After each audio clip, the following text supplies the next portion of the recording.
참 힘듭니다. 오늘 아침 같은 경우는 아침에 이제 교회 오려고 이제 이를 닦잖아요. 이빨을 닦다가 여러분 그런 경험 있으십니까? 칫솔로 잇몸을 팍 찔러 버렸습니다. 이게 아주 아프거든요. 근데 더 속상한 건 뭐냐면 제가 사실 주중에 2번 잇몸을 찔렀습니다. 요즘에 왜 이빨 닦다가 힘이 들어가는지 모르겠습니다.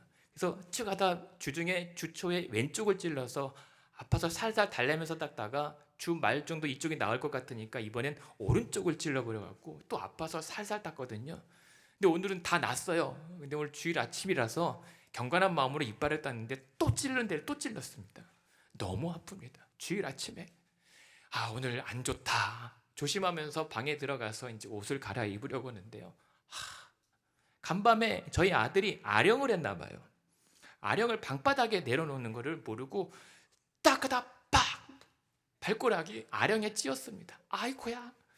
자니까 깨지도 못하고 소리내서 조심해야겠다 라고 했는데 옷 갈아입고 건너갔다가 다시 오다가 또 빡 발가락을 찧었습니다. 오늘 안 좋습니다. 힘듭니다. 이럴 때마다 우리는 이렇게 얘기합니다. 하나님, 주일 아침에 내게 이런 시련을 왜 주십니까?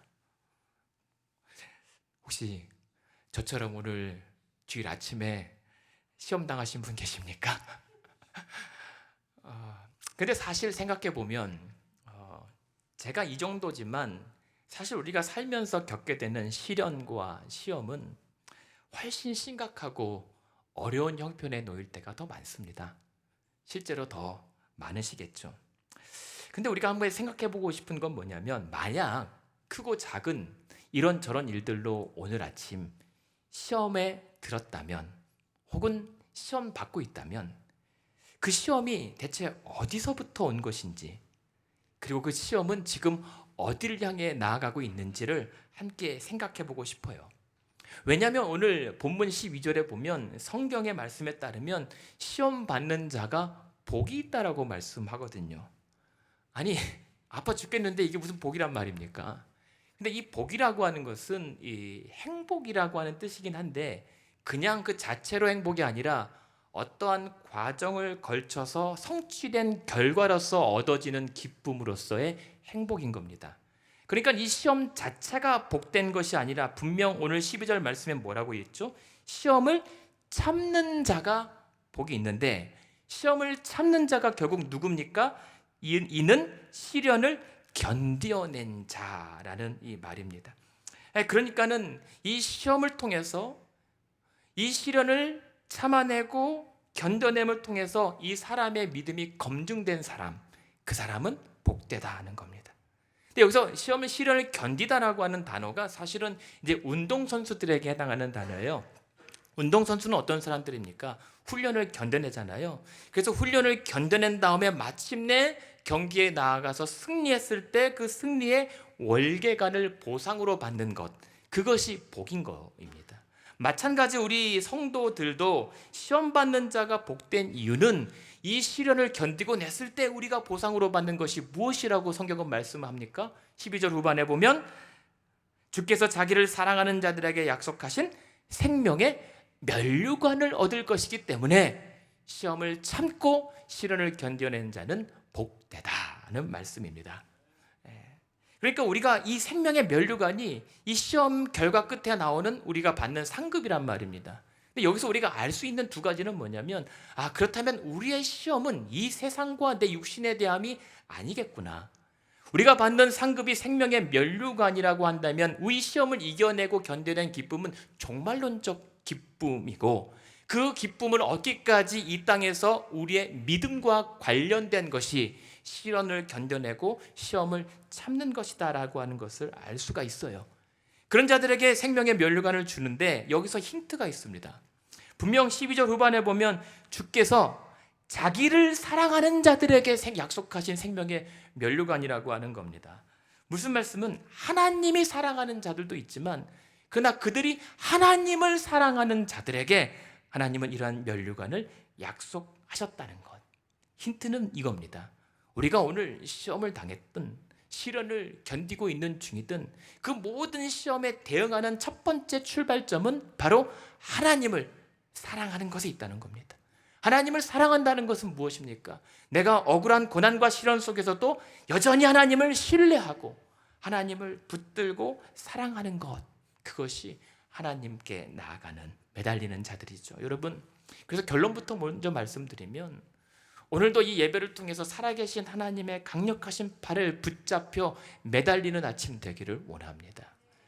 우리 성도가 이 땅의 시련과 시험을 대응하는 것은 사실상 이김에 있지 않고 견딤에 있습니다.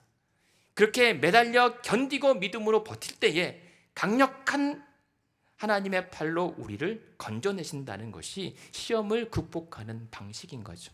여러분, 물에 빠져 허우적거린 적 있으시지 않습니까? 그때 우리가 할 수 있는 것은 물 깊이 빨려 들어가지 않으려고 허우적거릴 뿐인데, 그때 누군가, 힘센 누군가가 나를 팔로 집어들어 그냥 놓듯이 번쩍 우리를 들어 건지시는 것이 오늘도 하나님의 은혜요 도우심입니다. 그런 하나님의 강력한 은혜를 오늘도 경험하시길 바랍니다. 그런데 좀 마음 한구석엔 찜찜한 구석이 있어요. 그렇다면 차라리 애초부터 하나님께서 우리에게 시험을 허락하지 않으시면 더 나을 뻔했지 않을까, 이런 생각이 듭니다. 근데 오늘 성경은 이렇게 얘기합니다. 13절에 보면 사람이 시험 받을 때에 내가 하나님께 시험 받는다 말하지 말라. 왜냐하면 하나님은 아무도 시험하지 않는다라고 말씀하십니다. 아니, 분명 시험인 줄 알았는데 이것이 하나님은 시험하지 않는다라고 말씀하신다니, 이게 약간 모순되어 보입니다. 왜냐하면 우리가 잘 아는 것처럼 하나님은 분명 시험하셨거든요. 대표적인 사례가 아브라함입니다. 아브라함을 시험하셨잖아요. 이삭을 바치는지 안 바치는지. 근데 그것은 하나님께서 아브라함의 속내를 모르셔서 전지하고 전능하신 하나님의 무능함과 무지함 때문에 시험하신 것이 아니라, 하나님은 알고 계시지만 여전히 믿음은 좋은 것이라고 착각했던 아브라함이 아직 미처 깨닫지 못하는 것을 알게 하시려고 하는 은혜의 과정과 인도였던 것입니다. 그것을 시험이라고 표현하죠. 그러니까 무슨 말씀이냐면, 이따금 하나님께서 우리에게 시련을 허용하시는 이유는, 그래서 세상 공격과 사단 공격으로부터 우리를 보호해 주시면 좋겠지만 오히려 보호하지 않음으로써 때로는 어려운 환경과 열악한 궁지에 몰렸을 때 우리를 지켜주시지 않고 오히려 지켜주지 않고 내버려 두심으로 말미암아 하나님께서 그의 의도는 뭐냐면, 그 모든 일에 우리를 노출시키고 접촉시킴으로 우리가 얼마나 부족한 존재인지를 알게 하십니다. 그런 나약한 현실 가운데 우리의 생각이 완전히 압도당한 다음에, 그 다음에 우리로 하나님 당신을 더욱 단단히 붙잡고 있는 방법을 배우게 하세요. 그것이 하나님께서 우리에게 이따금 시련을 그냥 허락하시는 이유입니다. 왜냐하면 우리가 시련 중에는 이런 말이 잘 들려요. 그러니까 우리가 평소시에 하나님은 나의 반석이십니다. 하나님은 나의 요새시고 나의 도우심이고 나의 능력이고 나의 피난처십니다 라고 주구장창 선포해도 건강할 때는, 아무 일 없을 때는 잘 와닿지 않습니다. 그래서 성경이 계속 강조하고 반복하는 것입니다. 왜 반복하고 강조하냐면, 그 일들이, 그 사실이 시련 중에는 어느 무엇보다 강력하게 와닿는 사실, 하나님이 그제서야 나의 피난처이십니다.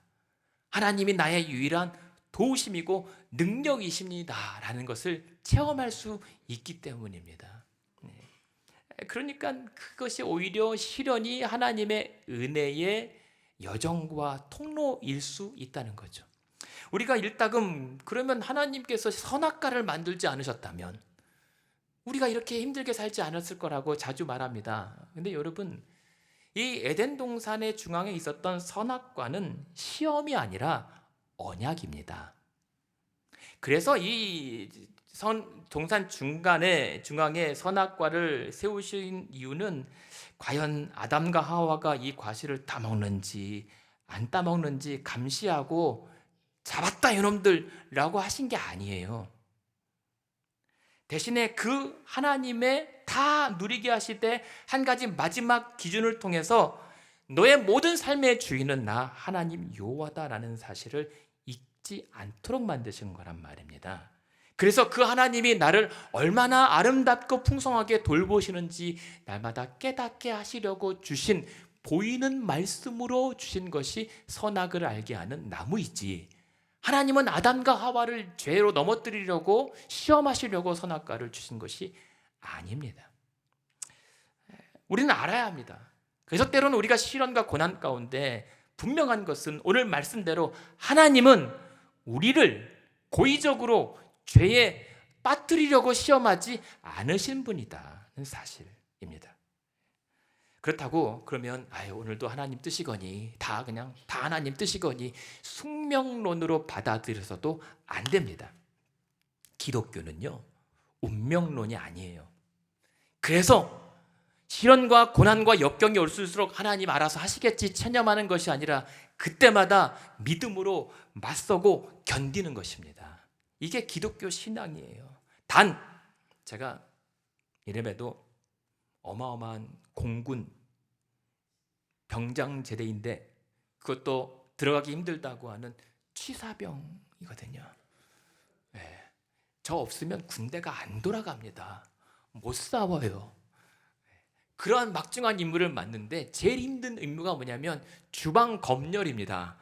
이게 본부에서 막 주방 검열 나오면은 구석석 보지도 않는데 부엌 구석구석 막 미사리질이라고 막 기름기 제거하고 다 닦아요. 그렇게 종일토록 하는데도 불구하고 검열관이 와서 한번 쓱 만지면 다시 혹은 제재를 당합니다. 열받죠. 이것은 검사하려고 하는 것이 아니라 괴롭히려고 하는 거거든요. 그런데 하나님의 시험은 우리가 잘하는지 일부러 찔러보려고 하는 것이 아니라는 겁니다. 하나님은 우리가 그래서 픽픽 쓰러지는 것 보며 내 그럴 줄 알았다 한심하군 쯧쯧쯧 혀를 차시는 분이 아니시라는 거예요. 그런 맥락에서 오늘 이 야고보서의 성도들은 그냥 그런 정도, 그냥 이빨이 부딪혀서 아픈 정도의 시련이 아니라 핍박당하고 궁핍하고 당장 죽을 수도 있는 그 어려운 가운데 시련을 당하는 중입니다. 이 시련 가운데 이때 이러지 말라는 거예요. 지난날 이스라엘 백성들이 광야에서처럼 하나님께서 우리를 여기서 죽게 내버려 두려고, 여기서 죽이려고 광야까지 인도하시고 우리를 여기서 괴롭히시는구나, 이런 하나님이 우리에게 이런 시험을 주셨다라고 하지 말라는 겁니다. 사실 이 시험은 이때의 야고보서 성도들이 당하는 시험은 무슨 시험입니까? 어디로부터 말미암는 시험입니까? 14절입니다. 오직 이때에 각 사람이 시험을 받는 것은 자기 욕심에 끌려 미혹된 것이다 라고 얘기하죠. 자기 욕심입니다. 우리는 이때 흔하게 반응하는 이 방정식 같은 게 있습니다. 그러면 이것은 연단인가? 이것은 시험인가? 흔히 말하는 테스트인가? 템테이션인가? 우리는 기계적으로 구분하고 무엇인지를 찾으려고 익숙합니다. 그런데 사실 오늘 주보글에 인용했던 이 존 오웬이라고 하는 분의 시험이라고 하는 책의 한 대목을 인용해 드렸는데, 한 대략 중간 두 번째 단락을 보시면 언급된 내용과 저의 의견은 같습니다. 뭐냐면 사실 우리가 연단과 시험, 테스트와 템테이션을 구분하는 것은 사실은 무의미합니다. 왜냐하면 시련이라는 상황이 죄와 결부될 때 이제 그것을 시험이라고 말할 수 있기 때문입니다. 왜냐하면 시험이라고 하는 단어와 우리가 흔히 아는 연단이라고 하는 단어는 같아요. 페라쪼라고 하는 단어입니다. 근데 그것이 어떤 때는 연단이고 어떤 때는 시험이라고 말하는 근거는 그 문맥상에서 차이가 있기 때문입니다. 근데 여기서 오늘 14절에 자기 욕심에 끌려 미혹된다라고 하잖아요. 이 욕심이라고 하는 이 단어는 원래 탐심, 악한 욕망으로 번역되지만 원래 원문상으로는 이겁니다. 디자이어입니다. 그냥 갈망, 바램, 원함이라고 하는 겁니다. 이 갈망함, 이 원함 자체는 중립적이고 객관적인 가치, 감정입니다. 여러분, 안 아프고 싶잖아요. 위험하지 않고 싶잖아요. 부족하지 않고 싶잖아요. 이것은 지극히 자연스럽고 정상적인 바람입니다. 그래서 이 자체로는 죄가 아니에요. 운동선수가 그렇게 견디면서 훈련을 하는 이유는 뭡니까? 이기고 싶은 거잖아요. 그 이기고 싶은 운동선수의 마음을 욕심이라고 하면 이상한 겁니다. 단, 그렇고 싶은 바람, 그런 원함이 너무 간절해서 죄의 불법과 만날 때, 그때 시험이라고 하는 화학작용이 일어나게 되는 거예요. 그때가 언제입니까? 견뎌봤는데 계속 아파요. 참아봤는데 계속 힘들어요. 계속 달려왔는데 계속 쫓겨서 이젠 포기하고 싶을 때 죄의 유혹이 찾아든단 말입니다.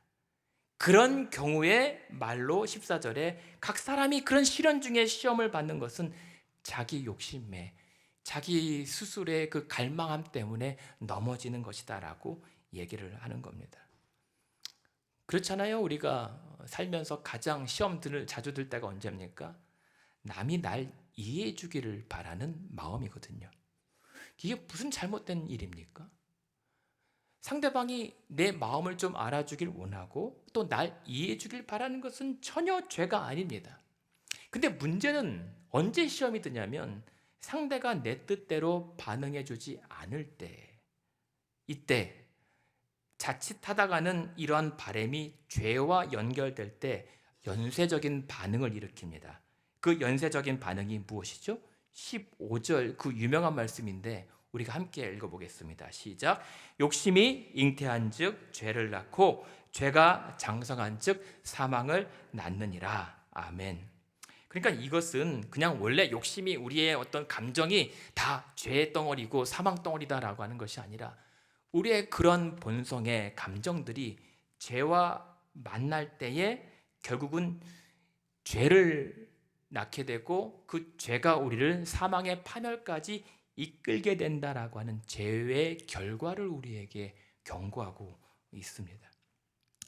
그러니까 여기서 보면 14절 후반에 그래서 자기 욕심에 미혹되다라고 하는 게 뭐냐면 낚시하다는 거예요. 낚시해 보셨습니까? 저는 어릴 적에 이제 어촌에 살아서 그냥 이 낚시를 대낚시 말고 줄낚시를 했었습니다. 봇돌이라고 이거를 달아서 하면 근데 이렇게 차면은 뭐가 잘 자란 거는 이제 톡톡톡톡 쳐서 이제 잡아 끄면 되는데 묵직한 게 걸리면 막 빨려 들어가요. 줄이 끊어질 것처럼. 근데 고기가 아니라 아주 묵직한 것이 고래가 걸린 것처럼 묵직하고 나를 잡아끌 때가 뭐냐면 바닥에 그 양식줄에 걸렸을 때입니다. 그것은 고기인 줄 알고 막 힘차게 그렸다가 결국은 끊어지거나 그냥 허탈해할 뿐이죠. 여기서 자기 욕심에 미혹되다라고 하는 단어가 그 단어입니다. 우리가 어떠한 그러한 간절함 때문에 이 미끼를 덥석 물었다가 낚시바늘 같은 것에 우리가 꿰어서 한없이 끌려가는 것이 자기 욕심에 미혹돼서 시험에 드는 거예요. 그러니까 우리가 그게 간절함이 있을 때 죄의 묶기를 무는 순간 우리가 절로 의도하지 않아도 그 죄가 우리를 끝없이 채우고 끝없이 파멸로 우리를 끌고 들어가는 것이 바로 자기 욕심에 미혹돼서 시험당하고 결국은 죄가 장성하여 사망을 낳게 되는 파국에 치닫게 된다는 말씀입니다. 그래서 16절에 보면 뭐라고 얘기합니까? 내 사랑하는 형제들아 제발 속지 말라. 미끼를 물지 말라는 겁니다. 속지 말라는 단어가 뭐냐면 길을 잃지 말라는 겁니다.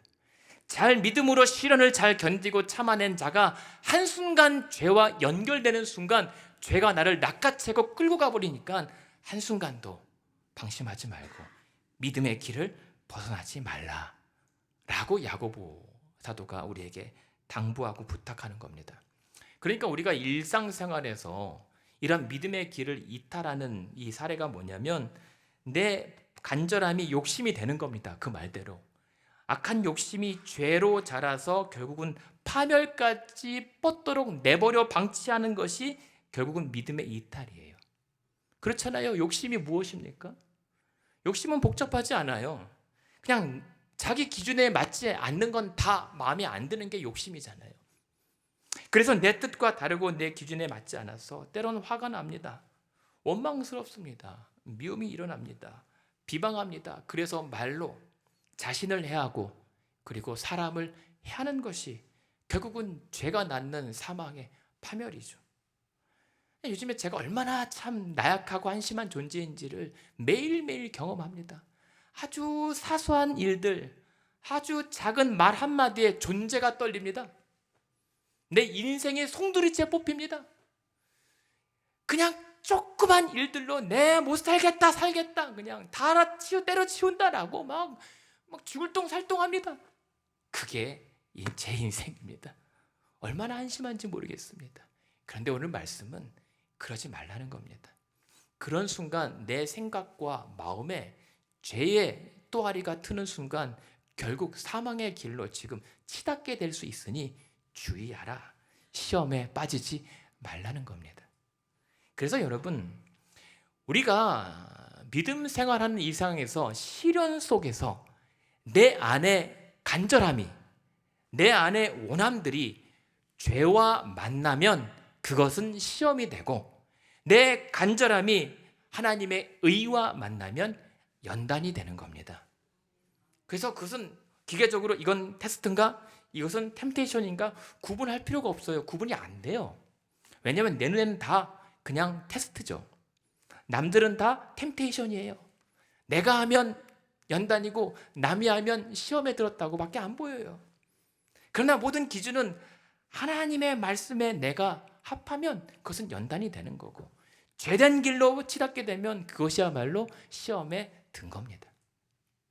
그래서 오늘 성경 말씀은 그러한 성도들의 그 갈림길에 있는 성도들에게, 그런 더 늦기 전에 성도들아, 욕망의 지푸라기 대신 더 강력하고 좋은 것을 찾아 붙잡아야 한다라고 알려주고 있습니다. 그게 무엇입니까? 17절 같이 한번 읽어보겠습니다. 시작. 온갖 좋은 은사와 온전한 선물이 다 위로부터 빛들의 아버지께로부터 내려오나니 그는 변함도 없으시고 회전하는 그림자도 없으시니라. 아멘. 하나님이다. 온갖 좋은 은사와 온전한 선물이라고 하는 것은 한 가지입니다. 완벽한 것. 나의 모든 갈망과 결핍을 충족시킬 수 있는 유일한 그 완벽한 것은 우리 아버지 하나님만 주실 수 있다는 사실입니다.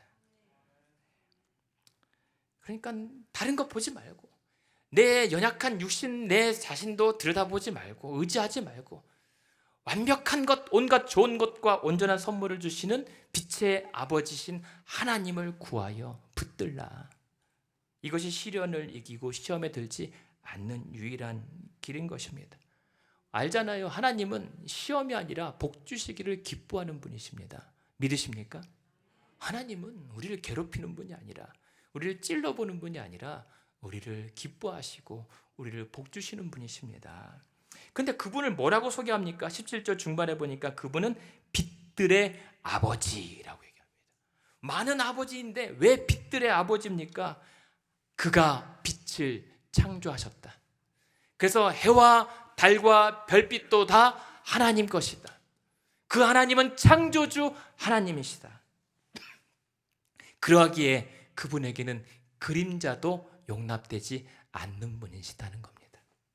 왜요? 그림자는 피조물의 한계입니다. 그래서 피조물의 한계는 그 빛에 따라 그림자가 줄어들거나 늘어나고 때로는 없어집니다. 어릴 적 많이 해보셨잖아요. 요즘에는 인터넷 게임 때문에 아이들이 그 게임을 모르지만 그림자 밟기 놀이라는 게 있잖아요. 밖에서 할 게 없으니까 해 밑에서 그림자 밟기 하다가 밟으면 죽는데요. 말이 돼요? 그림자 밟았다고 죽어요? 근데 어쨌거나 그것을 피하기 위해서 긴 그림자, 짧게 그림자를 만들거나 그늘로 들어가면 살아요. 근데 하나님, 우리 하나님 창조주 하나님 아버지께서는 그걸 피하거나 숨거나 변할 이유가 하나도 없다는 겁니다. 그래서 뭐라고 하십니까? 17절 후반에 그는 변함도 없으시다. 회전하는 그림자도 없으시다. 그 말은 무엇입니까? 변치 않는 신실하신 분이라는 겁니다. 하나님은 변하지 않으십니다. 태초부터 오늘까지 하나님의 사실과 진리와 성품과 방법과 목적은 한 번도 바뀐 적이 없습니다. 우리를 사랑하시고 우리를 구원하신다, 우리를 복주시는 분이 바로 하나님이시다는 겁니다. 따라서 오늘도 시련 중에 있는 성도들에게 그 거룩한 열심으로 신실하신 하나님을 더욱더 애타게 구하라.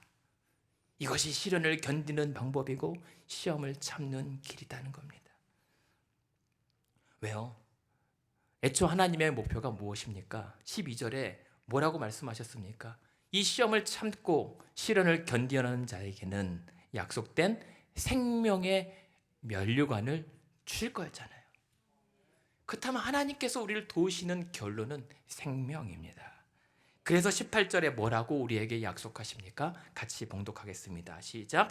그가 그 피조물 중에 우리로 한 첫 열매가 되게 하시려고 자기 뜻을 따라 진리의 말씀으로 우리를 낳으셨도다. 아멘. 죄가 우리에게 죽음을 낳게 한다면 하나님은 우리에게 죽음이 아니라 생명을, 열매를 낳게 해주시는 분이란 말입니다. 여기서 생명의 첫 열매는요, 신약 성도에서, 성경에서 뭘 말하냐면 그리스도인들을 가리켜요. 그래서 이 시를 통해서 하나님께서 의도하시는 건 무엇입니까? 우리로 그의 첫 열매가 되게 하시려고 라고 하는 것은 이 시련과 시험을 참는 참된 그리스도인을 낳는 것이 하나님의 목적이었다는 겁니다. 자기 뜻을 따라, 그래서 진리의 말씀으로 우리를 낳아요. 하나님의 뜻이 무엇입니까? 그 죄의 사망으로부터 건져 우리를 다시 태어나게 하시는 거잖아요. 낳았다라고 하는 게 우리가 그렇게 말하는 거듭났다는 겁니다. 다시 태어나겠다는 겁니다. 무엇으로요? 진리의 말씀으로. 저와 여러분은 그래서 복음으로 말미암아 거듭난 자들입니다. 다시 태어난 자들이에요. 그래서 그러한 중생의 은혜로 저와 여러분, 우리는 하나님의 아들과 딸, 양자가 된 겁니다. 여러분, 하나님께서 우리 아버지가 되어주시고 우리가 하나님의 자녀가 된다라고 하는 건 뭘까요? 그겁니다. 우리 아이가 괴롭힘을 당하고 있어요. 어려움을 당하고 있어요. 이를 바라봤던, 지나가다가 그 괴롭힘을 당하는 아이의 아버지가 이를 보고 두 팔을 걷어붙인 다음에 너네들 지금 뭐하는 짓들이야? 이 애는 내 아이야. 이제부터 이 아이는 못 건드려 라고 나서주시는 것, 그것이 하나님이 우리를 자녀 삼으셨다는 겁니다. 그것이 오늘 저와 여러분이 누리고 있는 하나님 아버지의 보호하심이라는 거예요. 그래서 로마서 8장에 보면 바울이 뭐라고 했습니까? 저와 여러분에게는 양자의 영을 부어주셨다는 겁니다. 그래서 양자의 영을 받은 우리는 그래서 하나님을 아버지라 부르게 되었습니다. 하나님을 아버지라고 부르게 된 이상 저와 여러분은 하나님을 두려움이 아니라 사랑함으로 매달리게 되었어요. 그게 우리가 오늘 누리는 특권입니다. 복음의 가장 큰 특권이 무엇입니까? 바로 하나님의 자녀. 복음이 제공하는 가장 큰 높은 특권은 우리가 하나님의 자녀 되었다는 것입니다. 여러분, 하나님의 자녀라는데도 별로 안 기뻐하세요. 저는 우리 아빠가 하나님이시라고 하면 가서 자랑하고 의시되고 난리도 칠 것 같아요. 여러분, 하나님의 자녀된 것을 축복하고 축하드립니다. 근데 그 자녀들에게 누릴 수 있는 가장 큰 혜택은 무엇입니까? 그래서 아버지 집에 거할 수 있는 거주지의 축복인 겁니다. 그래서 그 하나님 안에 거하는 식구들은 하나님께서 안전과 견고함을 보장하세요. 그래서 우리를 함부로 세상이 할 수가 없는 겁니다. 그게 우리의 복입니다. 그래서 우리는 그러한 사실들을 복된 소식, 복음이라고 얘기하죠. 그 복음이 무엇입니까? 결국 내 욕심에 미혹돼 죄로 죽을 수밖에 없는 우리를 내 죄 대신 예수 그리스도께서 대신 죽으셨고, 그가 나를 위해 다시 살아나시는 바람에 나도 예수와 함께 죽었다, 예수와 함께 다시 살아나 예수 그리스도 안에 있는 영원한 생명을 나도 소유하여 살게 되었다는 사실입니다. 그래서 영원한 하나님의 자녀된 자로서 하나님 나라를 상속받을 상속자가 되었다는 것이 복음인 것입니다. 그래서 다시 말해서 그 말씀이 왜 이 성도들에게 중요하냐면, 비록 너희가 실현당하고 무시당하고 괴롭힘 당하느냐? 그러나 너희는 결코 이대로 끝날 인생이 아니다 하는 겁니다. 왜냐하면 아버지 하나님께서 너희를 붙들고 계시기 때문이다. 그래서 이러한 사실을 믿고 누리는 삶이, 그래서 하나님을 누리며 그 하나님을 기다리는 삶이 야고보서에서 나오는 행하는 삶인 겁니다. 결국 오늘 본문은 이 시험 당하고 있는 성도들에게 한마디로 제발 어떻게든 죽지 말고 어떻게든지 살아내라고 말씀하시는 겁니다. 지난날 에스겔 선지자를 통해서 그 태어나자마자 탯줄도 끊어지자마자 벌거벗은 곁에 버려진 아기를 향해서 에스겔 선지자를 통해 하나님 말씀합니다. 아기야, 피투성이라도 살아다오. 피투성이라도 살아야 한다 라고 그 아기를 들쳐매고 씻기고 존귀한 옷을 입히셨던 그 하나님 아버지께서 이 신약의 성도들에게도 마찬가지로 어떻게든 살아야 한다, 어떻게 해서든 견뎌야 한다, 어떻게 해서든 참으라. 죄의 사망 권세에 휘말리지 말고 하나님 붙잡고 시험을 이기고 시련을 견뎌보라고 당부하고 부탁하시는 말씀이 오늘 본문입니다. 그랬을 때 하나님은 우리가 힘들고 지쳐서 쓰러져 있을 때 내 너 또 그럴 줄 알았다 기뻐하시는 분이 아닙니다. 오히려 그렇게 걷다 지쳐 쓰러질 때 같이 널브러져서 곁에서 우리와 함께 아파하시고 괴로워하시고 안타까워하시는 분이 우리 아버지 하나님이시란 말입니다. 그렇게 그림자도 없는 하나님이 세상에 우리를 그렇게 그림자처럼 따라다니시면서 우리를 돌보시고 사랑하십니다. 그래서 오늘 저와 여러분이 왜 하필 나냐고,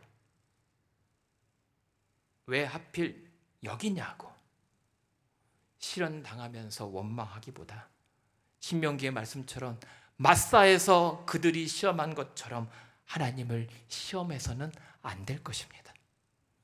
왜냐하면 오늘 본문에도 이렇게 말씀하잖아요. 13절 중반에 보면 하나님은 악에게 시험을 받으실 분이 아닙니다. 하나님은 우리 연약한 자들의 입술 따위로 모욕당하고 하나님의 영광을 더럽혀질 수 있는 분이 아니란 말입니다. 대신 그러기에 오늘 우리가 할 수 있는 것이라면 시련 중에서라도 두 손을 들고 이와 같은 때에 노래하고 이와 같은 때에 찬송하며 두 손 들고 하나님께 영광 올려드리며 그러한 아버지 하나님의 은혜를 구해야 하는 것입니다. 그때 주시는 은혜의 목적은 뭔지 아십니까? 문제 해결 따위에 있지 않습니다. 피상적인 것에 머물지 않습니다. 오히려 더 깊이 하나님과 나 사이의 관계를 회복하심으로 말미암아 아버지와 아들의 친밀한 교제를 누리는 것에 은혜의 목적이 있는 것입니다. 여러분이 고난받고 시험 중인데 힘들지만 괴롭고 눈물 나지만 그러나 그것 때문에 하나님이 내 아버지심을 더 깊이 누리고 계시다면 은혜 누리고 있는 것입니다. 시험을 참아내고 있는 것이고 시련을 견디고 있는 중이라는 증거입니다. 여러분, 그래서 야고보서의 결론, 오늘 본문의 결론과 이 야고보서의 행함은 무엇이냐면, 그래서 내가 한번 행함 있는 믿음, 행함 없는 믿음은 죽은 믿음이니 내 믿음을 살려보겠다라고 하는 우리의 열심과 의지에 있지 않습니다. 우리는 그런 열심과 그러한 능력 따위는 없습니다. 대신 나를 그 사망에서 건져주시고 그 죄의 굴레로부터 빠져나오게 하신 그 하나님 은혜의 강권하심으로 말미암아 어쩔 수 없이라도 필연적으로 반응할 수밖에 없고 하나님 말씀 따라 순종할 수밖에 없는 필연적 결과의 모습이 행함인 거예요. 그러면서 하나님은 오늘도 시련 속에서 우리를 빚어가십니다. 하나님의 참된 아들과 딸로 세워가십니다. 그러므로 결론은 오늘 저와 여러분이 어떤 모양이든지 크고 작은 예상치 못한 시련을 만나거들랑 죄된 감정에 휘말려 시험 들지 말고 오늘도 다만 악에서 건지시는 신실하신 하나님 붙잡고 어떻게든 살아내시기를 바랍니다. 너무 힘들고 너무 괴롭고 고달파도 어떻게든 하나님이 내 인생을 여지껏 끌고 오셨다면 이번에도 나를 실망시키지 않을 것을 믿으십시오. 그랬을 때 그런 놀랍게 그때 주어지는 은혜로 말미암아 이번 한 주 저와 여러분 우리도 이 시련을 견뎌내 한 주도 하나님께 영광 올려드리며 승리하는 성도의 삶 사시길 우리 예수님의 이름으로 축원합니다.